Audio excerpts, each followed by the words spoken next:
পর থেকে মালদা জেলায় তৃণমূলের ভাঙন শুরু। আজ মালদার হরিশ্চন্দ্রপুরে 50 জন সংখ্যালঘু কর্মী যোগ দিলেন বিজেপিতে।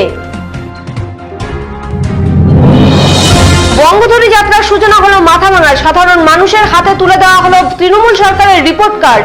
একই সাথে আয়োজিত এক পথসভায় কেন্দ্রের কৃষি বিলের বিরুদ্ধে মানুষকে ঐক্যবদ্ধ হওয়ার আবেদনও জানানো হয়। রান্নার গ্যাসের মূল্য বৃদ্ধির প্রতিবাদে পথে নামল এসইউসিআই এর কোচবিহার জেলা কমিটি। হাসপাতাল মোড়ে পোড়ানো হলো প্রধানমন্ত্রী নরেন্দ্র মোদীর কুশপুতুল। ভয়াবহ অগ্নিকাণ্ডে প্রায় 150টি দোকান পুড়ে ছাই ধূপগুড়িতে।